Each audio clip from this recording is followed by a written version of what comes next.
measuring stick just changed around here, buddy. You're looking at it.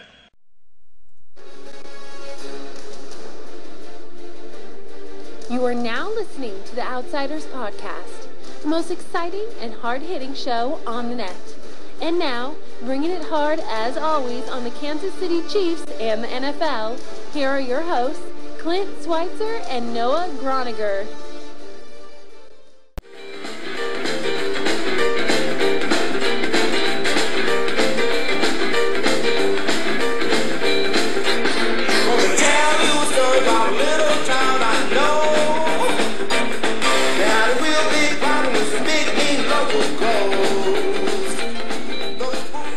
The Outsiders Podcast, Clint Schweitzer and Noah Groniger coming at you. We are following the divisional playoff round, and if anybody can name me the movie that song came off of, then we will give you a prize. I don't know about a prize. We might say your name like in a Facebook post or something. Like, hey, we might tag it. Like, hey, great job. You knew what movie that intro song came from. Someone will know that. We can come up with some prize. We can work on something. Yeah, we can work on something.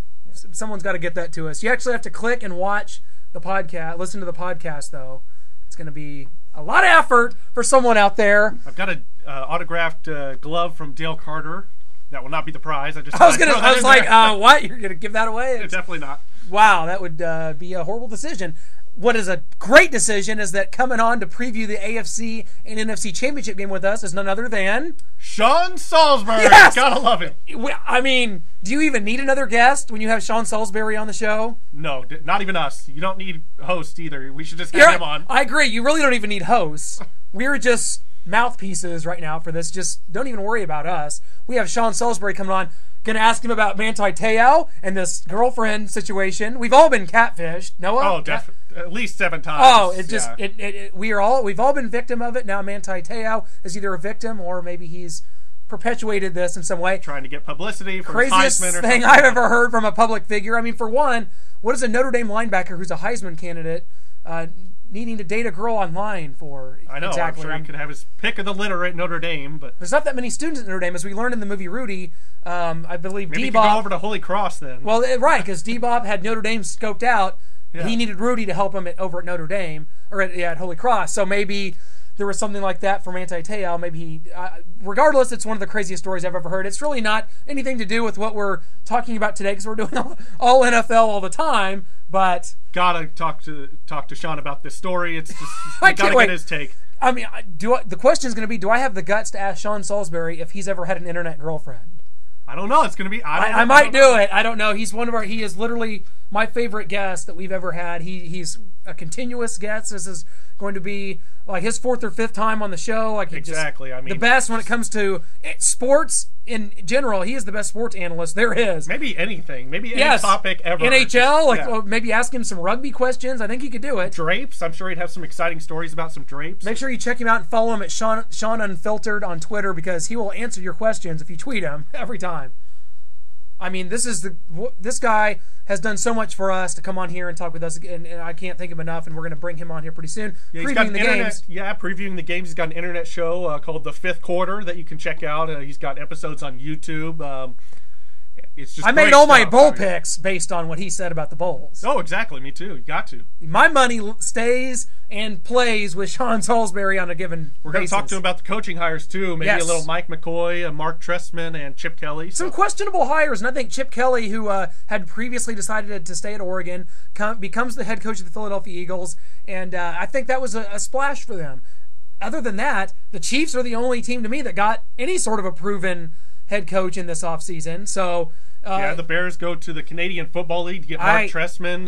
Was the offensive coordinator for the Raiders when they went to the Super Bowl, and Rich Gannon won the MVP. So I don't know, but he's never been an NFL head coach. 11 years ago. This is a stretch. That was a long time. I don't know. It's a stretch. I think a lot of these hires have been, and we'll ask Sean about those. He knows these people. And we'll ask him about Lovie Smith, why he hasn't gotten a sniff of a job yet. That's interesting to me. Because him and Andy Reid and Lovie Smith to me were very similar. Both got fired after just being in a place for a long time. Almost a decade for Lovie Smith, over a decade for Andy Reid. And Andy Reid immediately falls into the lap of the Kansas City Chiefs. And Lovie Smith is just He interviewed in Buffalo. Sounds like he might take a year off. He doesn't want to coordinate a job and come back in 2014. He wants to come in here and be the third outsider, is what I heard. He's welcome. Absolutely. Actually, he's not, because Sean Salisbury is going to be the third outsider. The unofficial third outsider is certainly Sean Salisbury, and we're going to go ahead because I want to talk Te'o. I want to talk NFL playoffs. I want to know who's going to win. I want to talk coaching hires, and I want to talk who has the better defense, the Green Bay Packers or one of those lingerie football teams. I swear, the Green Bay Packers defense was so pitiful in atrocious in that divisional playoff game. They allowed over 220 yards rushing to Colin Kaepernick. So our buddy Sean, he was an announcer and a broadcaster for the Lingerie Football League. I want to ask him who's got the better defense, whatever, the Dallas Desire or the Green Bay Packers. Because I have questions about it. Me too, and it's going to get answered now. And on the Outsiders podcast, Clint Schweitzer and Noah Groninger here, and we are joined once again by Sean Salisbury. And Sean, we're going to talk some NFL with you, but before we do, I've got to ask you, this internet girlfriend thing, I mean, have you ever fallen victim to this? Noah and I were just talking about this, and there's some linebacker from Notre Dame having a little problem this week. We know you've made some light of it. What are your thoughts on this deal, man? Have I ever had an internet girlfriend that claimed was dead? No, I usually like to get to know the people I meet, quite frankly. So, no, I'm not banging somebody that I've never met. So, sorry to tell you. And I haven't claimed I've met her, and then said I haven't claimed it. You know, I can't say I'm familiar with a story like this other than what you read about. It doesn't shock me about people on the internet because they're out of their damn mind. Okay, people out there that I mean, we're going to crush Te'o, but if somebody else started this or had a part of it, how sick are they? So, you know, people get hoaxed all the time, you know, TV shows and punked and all that. But for 3 years, and the story, there's so many holes in it. I feel bad for the kid. But if, you know, we don't know all the facts, but now people are coming out and say they have met her, and that he, on December 6th, he knew that he told the university, and then on December 8th, he tweeted that he hates cancer. You know, whatever that he said, that he hates cancer because it took his girlfriend and his mom. Now, if that's true, if the tweet doesn't match what Notre Dame says that he tweeted, or what he says that he tweeted, or what he tweeted about cancer, he hates it because it, you know, I'm kind of paraphrasing, he hates it because it took his grandmother and his girlfriend. Now, if he told Notre Dame on the 6th that he knew it was a hoax, why is he tweeting about it on the 8th? And there's just so many, I mean, there's so many stories. It's crazy. Even teammates are starting to bust talk. And I mean, I feel bad for him. He's a good football player. I've never thought he was a franchise football player. We'll have to repair the image if it's him, and I'm going to reserve judgment on. And I'm having a little fun with it because I haven't gone unfiltered on him yet because, you know, we're all going to joke. I'm trying to add a little light to it. He's going to have to be self-deprecating at some point because, you know, he's going to be obviously strong-willed and be remorseful and be extremely thick-skinned. Because it happens, and especially since he's a star and a celebrity. So I don't know the full ramifications. If you're asking me my gut feeling, did he not know about this for 3 years? If he didn't, he's the dumbest guy on the planet. And I don't know if I buy that, but if he or the most emotional, loving guy, but I wouldn't trust anybody for 3 days, let alone 3 years. So my gut tells me that there's far more to this. And that I don't think he's a full-on victim here. That's just my opinion. Hey, you guys asked me for my opinion. I'm Notre Dame. I'm not, you know, the people who searched. I'm not the people who wrote the article. I got to tell you what, I give Deadspin a ton of credit for being the only people who did their due diligence. I give them a lot of credit, whether, you know, and I do, because they actually asked the questions and did the research that was necessary, unlike others, which is absolutely beyond me. So, you know, I don't know where it's going from here, and I feel, like I said, there's got to be a part of everybody that feels bad for somebody who's going through that, and I don't want to hear that he's a kid, because at 21 or 22 or 23, whatever he is, you got to know at some point bamboozlement that's taken on, if in fact it was them and not him. But my gut tells me it's I don't think he's that naive, let me put it that way. we will definitely see what plays out in that case. And as we head to the NFL, we had a crazy week last week. Let's get right to it. NFC and AFC Championship games coming up this week. We did our picks last week on the show with you, Sean. Some things went kind of how we thought, some things didn't. Give us kind of your brief. It doesn't have to be brief, actually. Just give us your thoughts on the divisional playoff round, and as leads us into now, and then kind of what shocked you. Of course, Baltimore over Denver is what's got everybody talking right now. Yeah, and how Kaepernick played. I mean, I think I was 1-3 the Patriots game, and but I might have also said, hey, maybe 4-0, but there's a really good chance it could be 0-4. I'm not in the game picking business like these bettors are, and good for them. You break it down, and things happen, and they're pros. The other team's getting paid too, and as far as the 49er game goes, the Packers can't cover anybody, and they don't play defense. If you don't play defense, and 170 or so of Kaepernick's rushing yards come without being touched, that tells me it's an absolute no-clue defense that can't defend anybody. And if Aaron Rodgers isn't playing well, the Packers can't win. I mean, right now, that's just the truth. If Aaron Rodgers doesn't play well, the Packers cannot overcome it and win. They just can't. And that proved there, and they ran into a defense that no defense played great the whole weekend. I mean, if defense wins championships, they're winning for a hell of a Final Four, because I don't see a defense out there winning the championship. It's about offense. All the thing that offense sells tickets, defense wins championships. My ass. Great quarterbacks who make plays win championships. And with all the spread out, the way you got to defend it, great defense. Unless you come up and do what the Giants do to Tom Brady, and you're a defense that does that to Brady or one of these other quarterbacks, if you just go play base defense or don't knock the quarterback around, you're not winning. As much as I love defense and all the rules are set up for the offense and the defense gets hosed, the person who makes the most plays at quarterbacks win in this Super Bowl. That I can tell you. So, impressed with Brady. As I always am, he's accurate. You got a lot to defend. That didn't shock me in the Houston game. The Baltimore Ravens played their butt off. They stayed the course. That was the great thing. And Flacco made plays, and he's made plays all playoffs. And then that's a good thing for them. And I don't know if I've ever seen a worse secondary in a postseason in Denver's. For a team who was second in the NFL in defense this year, they couldn't stop anybody. And Champ Bailey was real pedestrian. They were not good. And it was almost as if the Baltimore Ravens were kind of laughing at him and said, we'll just go on the Denver Broncos. Peyton picked a bad time for a bad play. The ignorance of people to say, was Peyton worth the investment, were the same people who were using him as a teabag the week before and telling him how great he was, and he is great. So anybody that's ludicrous enough to compare Tebow to Peyton Manning, was it worth the $100 million we paid? Of course it was, because that's another team that didn't go. The irony of this whole thing, there's only one team in the Final Four, in my opinion, or really in the playoffs. Baltimore can probably overcome Flacco's great game and still stay in it if Ray Rice is. The Patriots aren't winning without Brady. We saw that the Packers nor the Broncos could win without great quarterback play. 49ers right now are the only team left that I think can actually win if their quarterback isn't off the charts. I still think they can make enough plays in certain areas of special teams or something to make enough plays. So, just think about it. Peyton played good but did not play great with the 2 interceptions. They have 2 returns for touchdowns and don't win a game.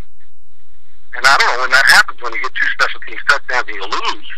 So, it'll be quarterback play, but, Kaepernick's performance is unbelievable. He's the toughest of the 4 quarterbacks to defend.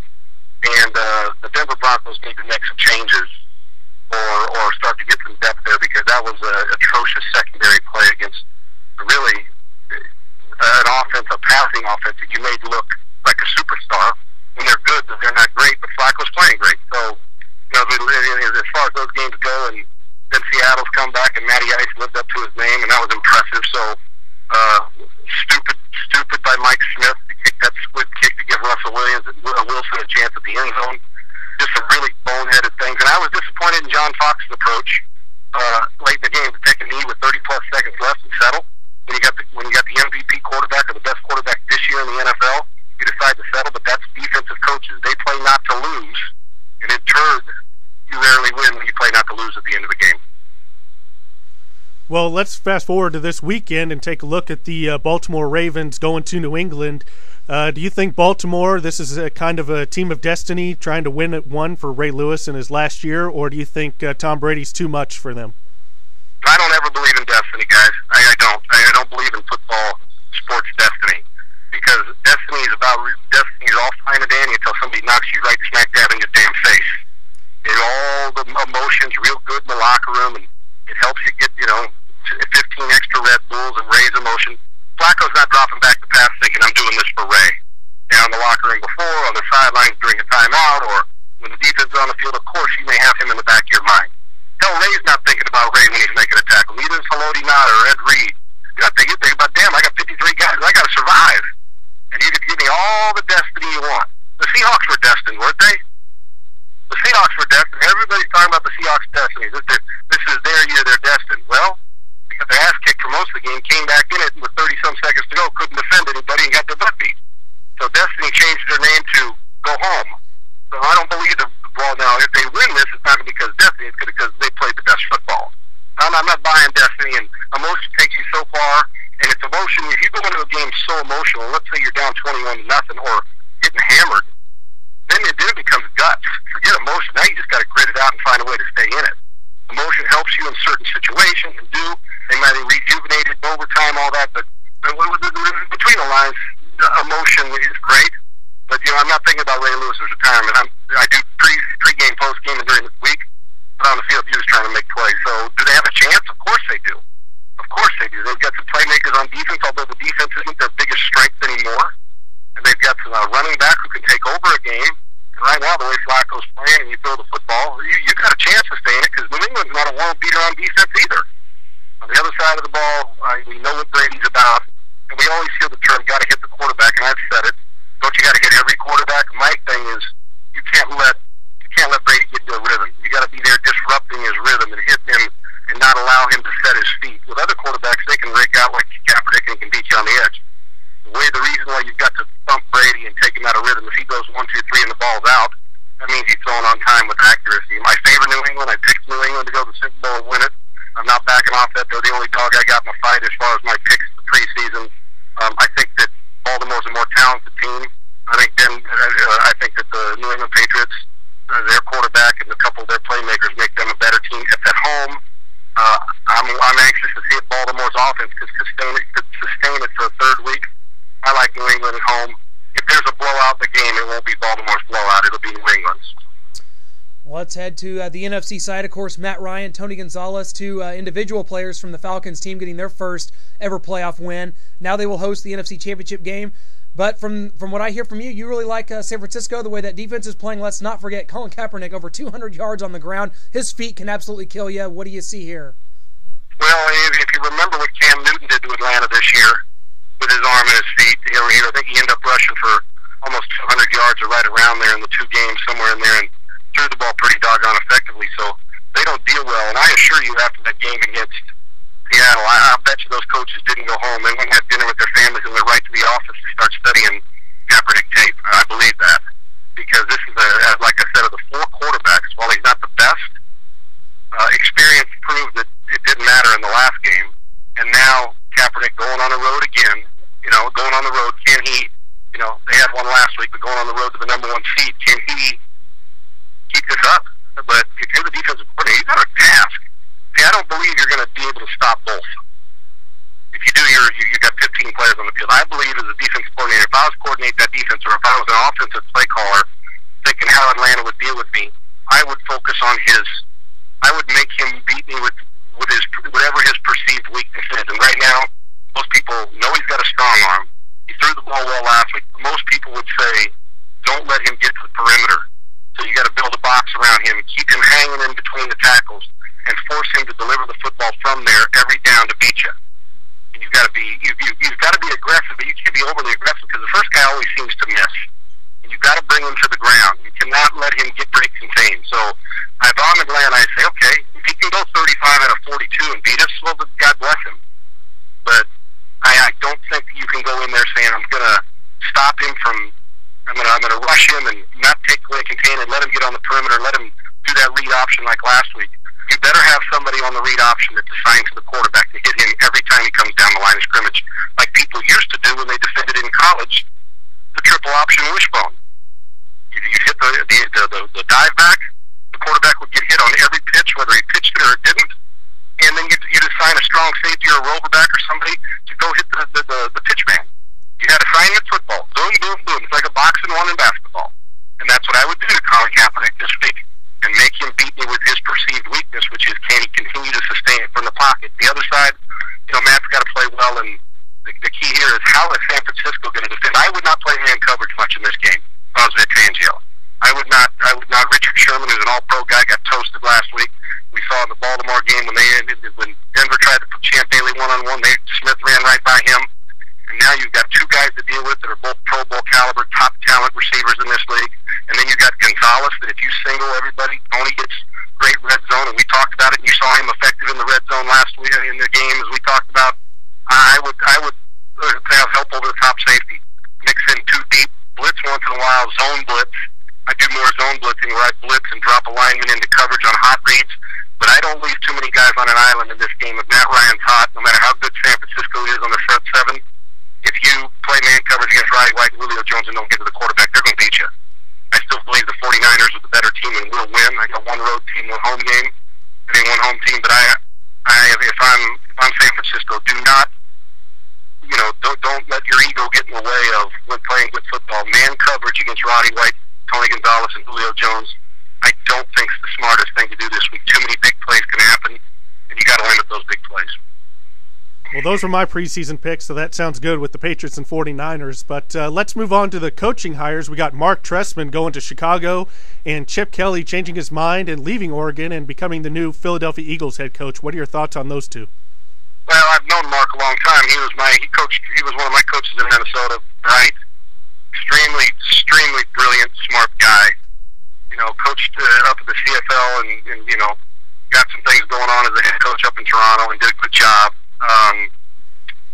I know he'll have people in position X's and O's wise, and like I said, and he's good with people. But anybody who says they know he's going to either be bad or successful, kind of like Mike McCoy, but Mark's got obviously some head coaching experience. I don't care where you're head coaching experience matters. Mark, you never know how people are going to handle a team. I like how he's come in and emptied the bucket and got rid of people and is hiring his people right now and letting nothing fester. I like a guy who's taking charge, but we never know how a guy's going to manage it. I don't believe you manage people. I believe you manage things and lead people. And while I know what kind of guy Mark is and what I think about him, but when you've got 53 guys and a bunch of grown men and egos and the rest, X's and O's take you to a certain point. And the head coach should hire staff that handles the X's and O's. He's got to be able to massage the defense and the offense and keep them tight and game clock management and all those things that head coaches do. So I'm anxious to see, but do I think it's a good hire? Sure. But somehow you got to find the McCoys and the Trestmans. We found the Grudens and the Mariucci's and the Andy Reeds and then the Joe Philbins. The only way to get a chance is quit hiring retreads and hire somebody that may be different. Now there's some really good retreads, but you got to somehow get away and step out of the box like San Diego and Chicago and see if these are the next brilliant coaching minds. And so he may be out in 3 years and he may have a Super Bowl in his hand. So and it goes for both those guys in San Diego and Mark Trestman. I know Mark better because I've known him longer. As far as Chip Kelly, it's not shocking. Allegations are more than likely going to come down on Oregon. I don't think Chip ever really wanted to go back, and he never said he was going back to coach Oregon. He just said he wasn't taking the Eagles' job when he left. Well, I think the Eagles made offers to people. They didn't get their guy. And Chip, when he first went in, it's my gut feeling is they didn't give him exactly what he wanted, whether it's power, money, the type of system he's going to put in. And I think he went back, and I think they started to reevaluate and say he's the best thing. We're going to give him a little bit more, make it more enticing, and go and let the power begin. And then I think Philadelphia hired a good one. Can he sustain what he runs? Will it go away? Is it a gimmick? We're going to find out. But I'll tell you what, he better go get like a Dennis Dixon, Tim Tebow. Mike Vick might have saved his Philadelphia job there because he can run this. In 2 years, maybe Johnny Manziel's his guy if he stays in Philadelphia long enough because he does the same thing at A&M. So I'm anxious to see if this defense, if this offense completely hoodwinks defenses for the next couple of years and Chip becomes a hero right off and everybody starts to believe that this is the new, that this is the new evolution of offense. We saw what happened to the Wildcat. We don't see that much anymore. Once in a while, people will mix it in, but rarely now. So is this going to go the way of the Wildcat, or is this here to stay? Chip Kelly's going to get a chance to prove it. Well, I wanted to get your thoughts on Lovie Smith, who just went 10-6 last year with the Chicago Bears, and they let him go because he didn't make the playoffs. And coaches like Rob Chudzinski and Doug Marrone are getting jobs, but Lovie Smith can't seem to latch on anywhere. Well, and I got a lot of respect for Lovie. I think he's a great coach, but I would have fired him too. Not because he's not a good guy and not a coach, but sometimes you've been in the system for so long, speeches or what have you, at 10-6 is fine and dandy. So was 9-2. Bill Callahan went to the Super Bowl, was fired, what, a year later? I know it was Oakland. I mean, Ray Rhodes, when he was a defense coordinator in Green Bay, goes to Philadelphia, is like the rookie coach of the year, like coach of the year is his first year, and then disappeared. So while I understand why people are like, how does this not happen? But you know what? How do we know that the people that were interviewing Lovie Smith, like in Cleveland, want anything to do, like to interview? Happens to a lot of guys. You know, they go through it, don't get it. And man, Tony Dungy had to go through it a long time before he got a job. He went through it, and people, you know, some guys are really good salesmen. Tony's not a big self-promoter. When he'd go into these interviews, he'd just be honest and do his thing. And if an owner or general manager are looking for a fiery yeller, then Tony wasn't your guy. Nor would Lovie Smith be. So who's doing the hiring has a lot to do with it. I always used to think, how's Mike Leach not getting an SEC job or anything? And I've known Mike a long time, and I used to kid him that, you know, he doesn't interview well because he's a different breed. Different bird. You got to have a guy like him that interviews him, that wants him, and you know. And so I think it happens a lot of times. Do I think that Lovie's a retread that's not going to be a head coach again? Absolutely not. I think he will. Do I think that he may have to go back to coordinating or doing something like that? Yeah, maybe. He may have to, or maybe out of football this year. I mean, I'd hire him on my staff if I was a coach. But am I shocked? Absolutely not. It's the NFL. Nothing shocks me anymore. So I'm okay with giving Mike McCoy, Rob Chudzinski, Mark Trestman. I'm okay with giving these guys a new shot. I'm okay. And apparently it seems that this year in the hiring, other than like the Andy Reid thing, people are going in a direction that says, I want somebody new. That they're passing up on the retreads of former head coaches and going with somebody new. And you know what? We'll either love it in 2 years or all these teams will be looking for a new head coach again. All right, Sean, before we let you go, and we always appreciate the time you give us. We look forward to it every week. But before we let you go, we're going to throw our Outside the Huddle segment at you. 3 quick questions and give us to whatever comes to mind. Question 1, which defense do you prefer, the Green Bay Packers or the Dallas Desire of the LFL? Which defense was better? To look at, and I'll tell you what, the Dallas Desire to look at is not no question. But as far as why the Desire, were they your favorite team, or because I live in Dallas? Which one? They did have some they had some lookers on there. I'll be honest, but they played better than Green Bay's defense, though. Well, yeah, and I'm going to tell you something now. While we kid about that stuff, I can assure you this: they dedicate themselves. Those women do. Gained a lot of respect for them. With less pads and no pay, they dedicate themselves every bit as much. They'll drive 3.5 hours. I know girls that have driven 3.5 hours to practice a couple times a week and go back home the same day, to go back to their normal job during the day and take care of their 2 kids. So I give them a lot of credit. They finally get something that they get to play. You know, people make a mockery of it and joke about it, but I gain a lot of respect being around them. And I gain a lot of friends who are football fans and who respect the NFL game, and I think they're looking for a little respect. I'll go with the way they play. The Packers didn't exactly show me anything, but I guess in the long run I'd take them. But I'll tell you one thing: for effort, guts, dedication, and to look at, and also respect their play, the Desire ain't far off. Trust me. All right, question 2. Super Bowl is going to be coming up in New York City. Is that going to work, or is it going to be a disaster and the NFL will have to go back to domes and warm weather stadiums? I think it should be. I think everybody should get one. I mean, eventually. I could care less. We play regular season games in the cold. Why not in playoff games? Why all of a sudden do we got to kiss ass and play the Super Bowl in the dome, or in Florida, or in California, or in Arizona? Why? Well, why do those guys get the luxury of bringing $300 million to their city? Hell, for my money, build 25 hotels and have that damn thing in Green Bay. Corporate America needs to step back at some point and sit back and learn that the real world is football outdoors in Green Bay. Put some damn hotels in there, build a complex, and let's go play football there. Let's go see, get the elements during the season, so all of a sudden we got a stadium and roll out a red carpet. Hell no. I think the New York people will go crazy. There's plenty of hotels, the nightlife. We ought to have one in Vegas. Screw that. Oh, the gambling. Are they kidding? Gambling Gambling is as important to the NFL. Maybe the players first and the gambling fans second. Don't kid yourself. That's why we do fantasy football, and that's exactly why they do the Swami and Pick'em. That's why we pick point spreads, because they know, and don't kid yourself, when there's rules made or something, Vegas has something to do with it. Okay, so they deserve a Super Bowl too. Where the guys all of a sudden get in trouble, you get in trouble in New York, you get in trouble in Boston, you gotta have one in Boston, gotta have one in Philadelphia. I don't have a problem with it. So it's corporate America that'll complain about it because they're not going to get to play golf in New York.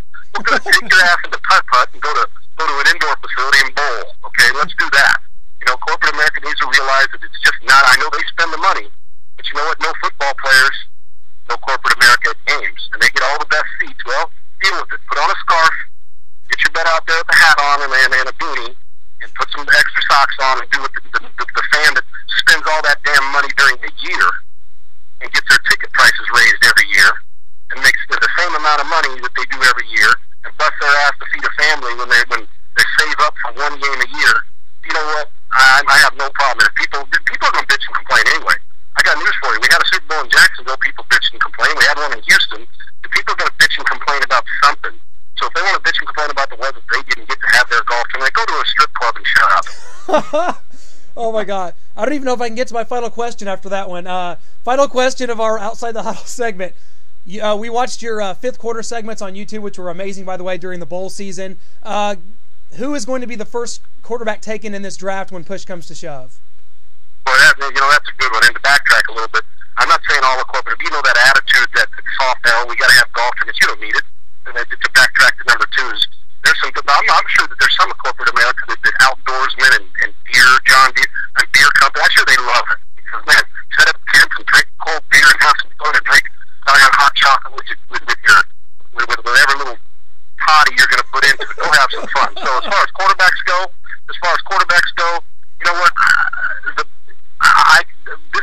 Glennon gets a lot. Mike Glennon gets a lot of pub. From what I saw in a bowl game, if he's drafted in the first round, then I'm missing something. Big arms. See, what happens is, I think the Combine's the most overrated week of the football year.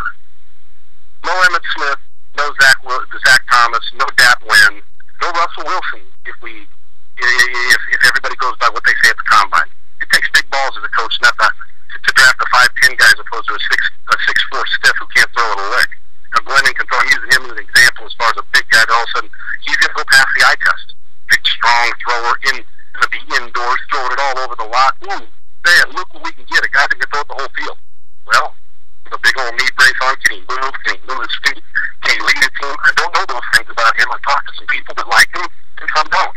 And the eye test for me watching him, there's some things he needs a lot of work on. Then there's Geno Smith, who for the first 6 games last year was the best 6 games I've seen a quarterback put on a show in my life.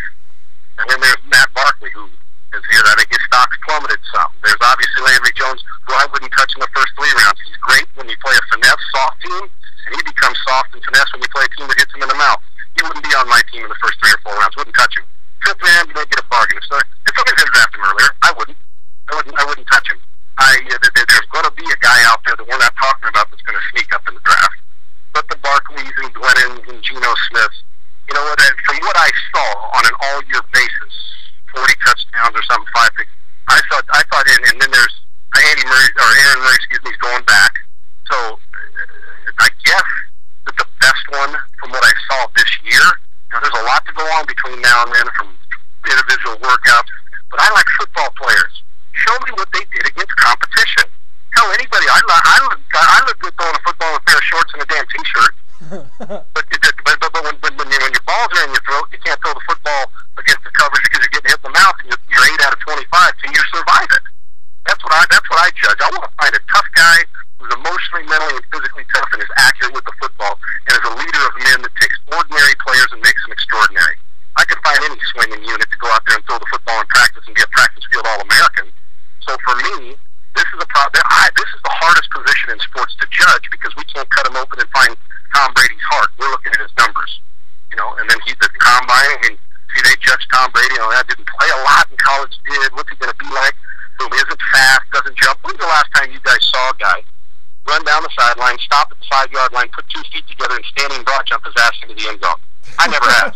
Now you get the guy who does a somersault and flip. So do I really care I'm in an offense like New England, and they drafted Malik, Belichick didn't seem to care. If my quarterback is Tom Brady, has a 26-inch vertical leap, do I really care? Because I can promise you this. Take a look at all your Super Bowls. Name me the last time a pocket quarterback didn't win a Super Bowl. There's never been one. Ever. Yeah. Steve Young could run when he does. I'm talking about everything they start does the pocket first. So all said and done, you better damn well be able to deliver it from there, and you better be able to do it under duress. So that's how I judge. Watch tape. If the guy dominated the SEC for 12 weeks, draft him. Because he's probably a pretty damn good football player. But if he's inconsistent against good and bad teams, plays down the competition, but Barkley clear-cut going in, and I don't think there's a clear-cut guy. I think it's going to come down to a team's attrition and need and desperation. And Matt may put on a show, and I like Matt, but his inconsistencies and interceptions concern me, and decisions. I think that from what I saw, the best quarterback of this year, Johnny Manziel, but as far as pro-style quarterback from the guys that are coming out, Geno Smith had the best season. And I fully expect somebody will grab him. In my opinion, he's the one, but I don't think there's a franchise quarterback. If you pick somebody in the first 10, it's because you're desperate, not because he's a worthy of a franchise quarterback. Now, he may prove us wrong, but Andrew Luck and Robert Griffin, are not in this draft. Now, he may turn out to be, but going into it, your franchise quarterback in your first 10 picks, they can be an if on their name. You can't say, well, if he's better, if he gets stronger, if he overcomes an injury, if he makes better decisions. There can't be it. When you drafted Griffin and when you drafted Andrew Luck, there was no if. Troy Aikman, there was no if. John Elway, there was no if. Peyton Manning, no ifs. But there's a bunch of ifs on the quarterbacks in this class. I think it's a weak class overall. Well, it'll definitely remain to be seen on that. We got a couple more weekends of football, and we got the draft coming up. We hope we can keep contact with you, and we promise we won't catfish you in the middle of all this, Sean. You've been just wonderful. We appreciate it every week. We know you're busy, know your time's precious. We just appreciate you coming on, talking some football with us, and let's catch up real soon, my man. Do it again, and don't forget now, because on my show on Total College Sports, I do basketball too, and I will do a lot of basketball this off season. So you get pigeonholed into being a football guy. The truth is, I'm a bigger baseball and basketball fan than I am football, and study it just as hard. So it isn't like we have to stop talking once football. There's a lot of off season, and I know we'll talk before the Super Bowl and after it. But don't forget about college hoops now, because I might shock you. To the point where I shock you better than some of the people that come on and talk it. So don't forget about that. And that being said, as far as catfishing me, can't happen. First of all, can't get to me that way. Second of all, the second anybody tries that, I'll say, okay, I'll see you in 15 minutes. Where are you going to meet me? And if they don't show up, guess what? They've done been punked and catfished. Ain't happening with me. Well, never mind. I guess we won't try that then. Sean, hey, we do college basketball all the time. We can't wait. I was not aware of that about you, but we will definitely hit you up for that. We'll hit you up for NHL if we have to, because you are simply the best in the business. Let's catch up again after these NFC and AFC title game get underway, and let's talk some Super Bowl and Pro Bowl coming up here. Yeah, wait, now at your early season picks right now, if Ben McLemore is not on your All-America team, then nobody knows hoops. There you go. Best freshman in the country right now. We'll talk to you guys later. All right, Sean, thanks a lot, man. All right, take care. Thank you.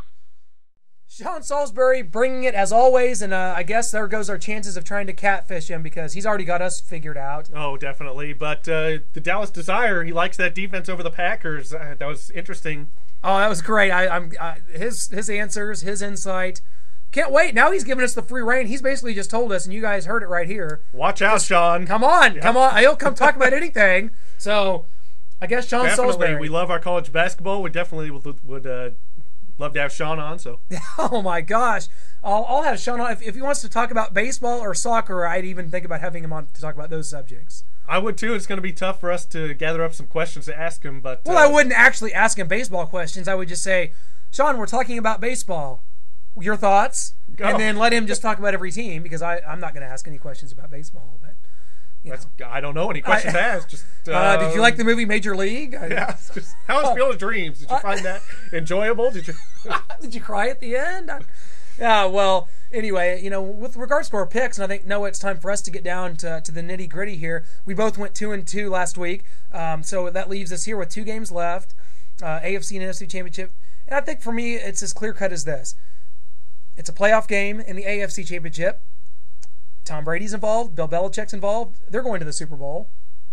Yeah, I've got the Patriots too. I mean, it's going to be tough. I mean, you've got that Ravens team who beat the Patriots earlier this year. They almost beat them last year in the AFC Championship game. A missed field goal by Billy Cundiff ruined that to take that game to overtime, I believe. And they're playing for Ray Lewis. This is his last year. Sean doesn't really believe in the destiny part of that, but there's going to be a lot of emotion and fight to get Ray to that Super Bowl. With all those things considered, though, I do think that there could be a destiny aspect here, and I think this will be a closer game than people think. And I love the Patriots in this game, but I think they'll win it by a touchdown. Here's what I want to see: is how their defense responds to being on the field 82 snaps the last couple games. I mean, their defense is just worn out. They went to double overtime last week. I think it was 87 in the wild card game against the Colts, and I believe it was 84 against the Broncos. That's unreal. I mean, and with Tom Brady and the way that Shane Vereen, Stephen Ridley are giving him what they're giving them on the ground right now. Wes Welker getting a stride. Aaron Hernandez,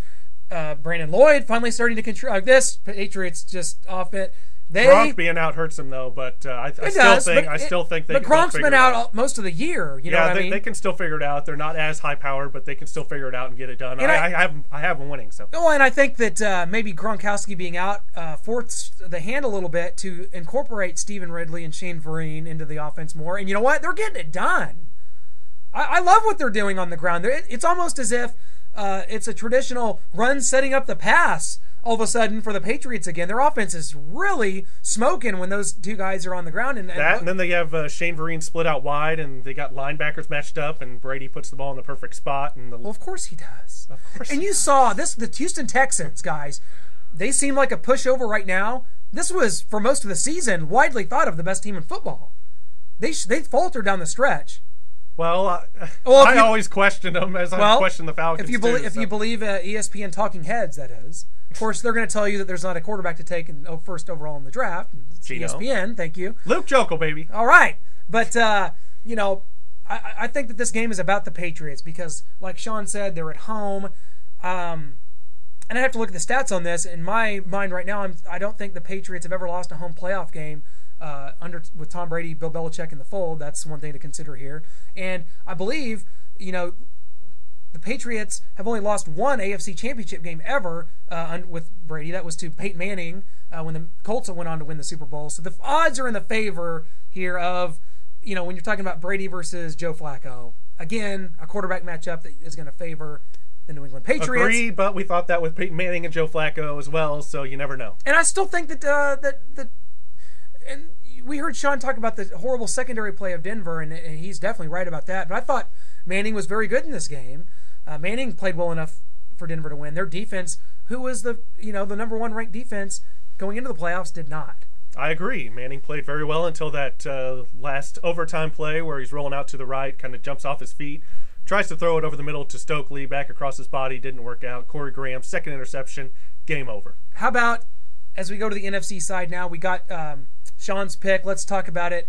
We have Falcons hosting the San Francisco 49ers. I love this matchup. I think that the NFC side's even more intriguing this year.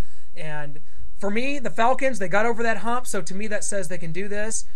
Maybe on paper, San Francisco's a little bit of a better team. I'm going to take the Falcons at home in this game, and that's going to go against the grain, I think, of a lot of people's picks. But I think Matt Ryan and Tony Gonzalez, Roddy White, matched up with those corners, I think they're going to get it done. I've got the 49ers, and I know I'm going to hear a lot about that, but the question is, the Falcons got it done, but they were up 20-0, and then they just let their foot off the gas, and the Seahawks came back. Should have won that game if Pete Carroll kicks the field goals in the first half instead of going forward on fourth down, but that's 20/20 hindsight. So the Atlanta Falcons like to play it close to the vest, Noah. They got killed by Cam Newton earlier this year. Kaepernick's kind of the same type of quarterback. So I'll tell you what, Colin Kaepernick, the way he uses his legs is absolutely deadly, and I can't wait to see that matchup. But you know what? A key player in this game is going to be Sean Weatherspoon. If he can be maybe that spy on Kaepernick to get out there and make those tackles and stay assignment sound and get out there, I think I like Sean Weatherspoon in that matchup because he's played twice against Colin Kaepernick in college, and Kaepernick did not have a lot of success against Missouri. I guess in the case of this, we got to look at a little better offensive line helping him block, and some other players they got to be aware of instead of of course, the guys at Nevada. It's not a matchup of Sean Weatherspoon versus Colin Kaepernick. I'm saying in one specific instance, He knows how the guy likes to, like the offense that San Francisco runs. And here's the deal. Maybe this comes down to which set of Mizzou players do you like better, because you've got Chase Kaufman, William Moore, and Sean Weatherspoon for the Falcons taking on Alden and Justin Smith, the Smith brothers. I'll go with the 49ers. Smith brothers there. They're definitely better Justin Smith 100%. No, he's not, but he's effective enough, and Alden Smith coming off the edge, I like them much more than Weatherspoon, Kaufman, and Moore. Good game on our hands, though, I think. I think this one's to the wire. I disagree. I think the 49ers You're going to disagree with me? Win it by at least 2 touchdowns. We're not supposed to disagree. The Outsiders podcast has been renowned as a couple guys that just agree on everything. I think we're having our Clash of the Co-Host segments. Oh my God! Right now. Cue the music. Clash of the Co-Hosts. Atlanta wins the game. Nope, 49ers by 14. Okay, all right. That was great. Great Clash of the Co-Host segment.